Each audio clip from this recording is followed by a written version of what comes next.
오늘 새벽 공무원 연금 개혁안이 우여곡절 끝에 국회를 통과했습니다.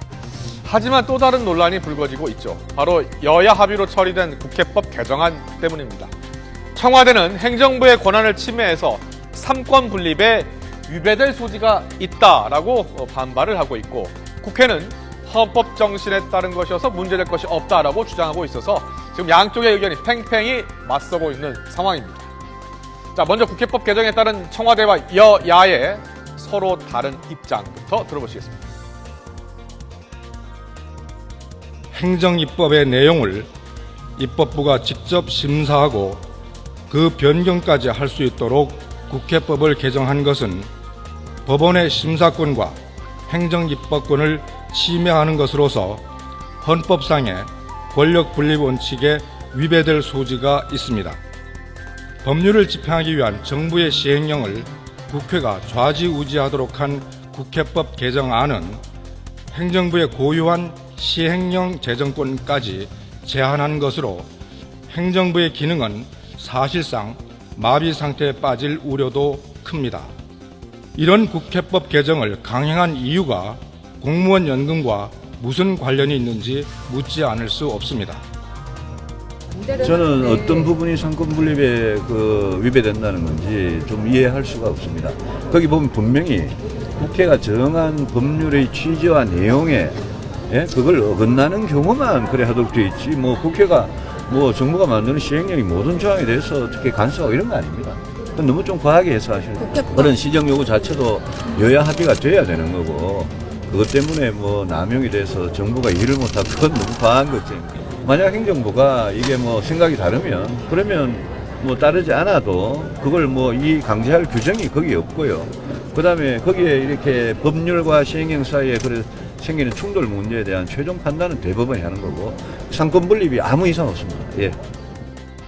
국회의 입법권이 정부의 시행령을 제정하는 권한의 하위로 떨어진다면 그것은 헌법이 예정하고 있는 상권 분립, 헌법이 지켜져야 되는 우리 민주주의 원칙이 어긋난다고 생각합니다. 최근에 의료민영화, 또 근로노동 조정과정, 지금 현재 정리해고 또 징계해고에 관한 가이드라인을 정말 무참하게도 법이 아닌 노동인권과 관련된 아주 중요한 내용인데 그걸 시행령으로 지금 하려고 하는 그런 점들만 봐도 여러분 알 수 있습니다. 네, 이날 통과된 국회법 개정안의 핵심 내용은 시행령 같은 이 행정입법에 대한 수정 요구 변경 요구권을 도입을 한 건데요. 자, 현행법은 법 취지를 위반한 행정입법에 대해서 국회가 그 내용을 정부에 통보만 할 수 있게 돼 있습니다. 그런데 이제는 국회가 통보를 넘어서 특정 부분에 대한 수정 변경을 요구할 수 있게 된 겁니다. 예를 들면요, 세월호 특별법 시행령의 경우에 진상조사위원회 조사 일과장을 민간인이 아닌 검찰 공무원이 담당하도록 정부안이 만들어졌더라도, 현행법에서는 문제가 있더라도 국회가 정부에 알려주는 수준이었다면 이제는 이를 구체적으로 검찰 공무원이 아닌 민간인 담당으로 바꿔달라라고 요청을 할 수 있게 된 겁니다. 법은 법이 있고요. 예. 그 법이 있고 그 밑에 시행령, 즉 대통령령, 총리령, 부령 이런 식으로 있습니다. 그래서 밑에 있는 대통령령이나 총리령이 모법에 위반되면 거기에 대해서는 지금도 행정소송에 대해서 소를 제기할 수는 있지만 여기에 대해서는 이제까지는 당, 여당이든 야당이든 이미 국회를 통과한 것에 대해서는 이의를 제기할 수가 없었죠. 그런데 그렇기 때문에 지금 세월호 시행령에 대해서는 여당이 이의를 제기할 수 없도록 하니까, 그럼 공무원연금법이 계속해서 표류를 할 수밖에 없기 때문에 여기에 대해서 국회법 개정안, 이제는 모법에 위반되어 있는 그 밑에 있는 법, 예를 들면 총리령, 부령의 내용이 모법에 위반된다면 당의 입장에서도 이의를 제기할 수 있도록 하자, 이러한 것이 국회법 개정안의 사실은 이제 네, 여야 합의로 처리된 국회법 개정에 대해서 청와대는 월권이다라고까지 이야기를 하고 있습니다. 새누리당 일부 의원들도 위헌의 소지가 있다면서 이의를 제기하고 있는 상황입니다. 결국 국회의 문턱을 넘은 상황에서 여야는 다음 달 중으로 소관 상임위에 여야 각 3명씩 세월호법 시행령 점검 소위를 구성해서 시행령에서 문제가 있다고 판단하는 부분의 수정을 정부에 요구할 수 있게 됐습니다. 자, 향후 청와대와 국회 간 갈등이 예상되는 대목입니다. 자, 어쨌든 말도 많고 탈도 많았던 공무원 연금 개혁 법안이 결국 통과가 됐습니다. 어제 법안 통과로 내년부터는 자, 어떻게 달라지는 것인지 최영주 앵커가 자세히 설명드리겠습니다. 네, 오늘 새벽까지 이어진 5월 마지막 본회의, 그야말로 밤을 잊은 국회가 아니었나 싶은데요. 장시간 진통 끝에 공무원 연금법 등 50여 개 민생 법안이 일괄 처리됐습니다. 일단 빈손 국회라는 오명을 씻었다는 평인데요. 어떤 내용들이 달라지는지 살펴보도록 하겠습니다. 네, 먼저 가장 논쟁이 있었던 건 공무원 연금법이죠. 여야가 기여율과 지급률을 두고 올해 초부터 계속해서 치열한 공방을 벌인 끝에 발의 7개월 만에 마침표를 찍게 됐습니다. 표결에는 246명이 참여해서 찬성이 233명, 반대 0명, 기권이 13명이었는데요. 여야 대표의 입장을 직접 들어보시죠. 너무나 힘든 과정을 거치면서 우여곡절 끝에 그래도 유종의 미를 잘 거두게 된 것을 감사하게 생각을 하고, 또 보는 시각에 따라서 또 뭐 미흡하다고도 생각될 수 있겠지만, 그러나 주어진 여건 속에 최선을 다한 안이었기 때문에 국민들께서 우리 이 국민연금에 관해서 불신하게 만든 그런 점들이 크게 아쉽다고 생각을 합니다.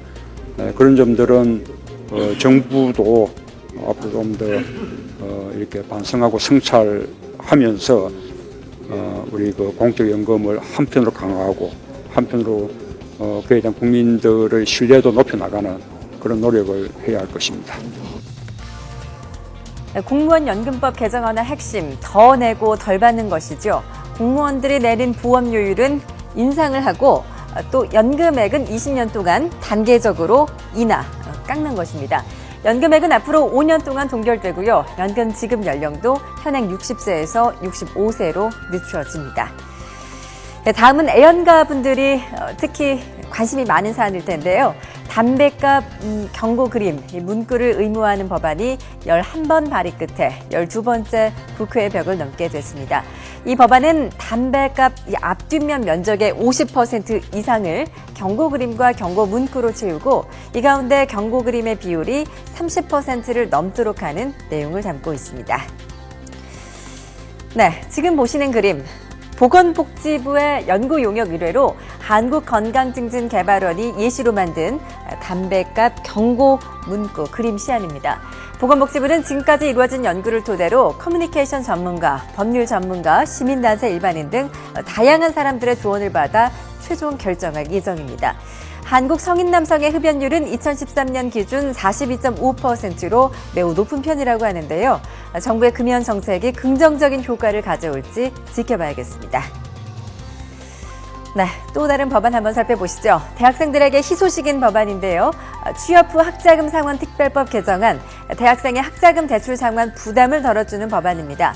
지금까지는 학자금 대출금을 안고 있는 취업자들은 월급 통장에서 분할 상환금이 원천 공제되지만, 취업자들이 원해도 일시에 변제하거나 자녀 상환금을 내는 게 불가능했습니다. 이제 한 번에 학자금을 갚거나 두 차례에 나눠서 내는 것도 가능해졌는데요. 또 졸업 전에 발생한 소득에 대한 의무 상환도 유예됐습니다. 네, 이 밖에 무산된 경제활성화 법안도 있습니다. 여당과 박 대통령이 처리를 호소한 서비스산업발전기본법, 관광진흥법 등은 본회의를 통과하지 못했는데요. 이를 두고 여야의 이견은 팽팽히 맞섰습니다.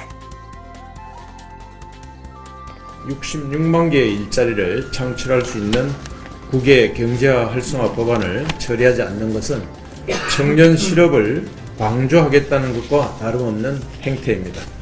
서비스산업발전기본법은 보건의료를 무너뜨려서 국민을 해코지하는 법입니다.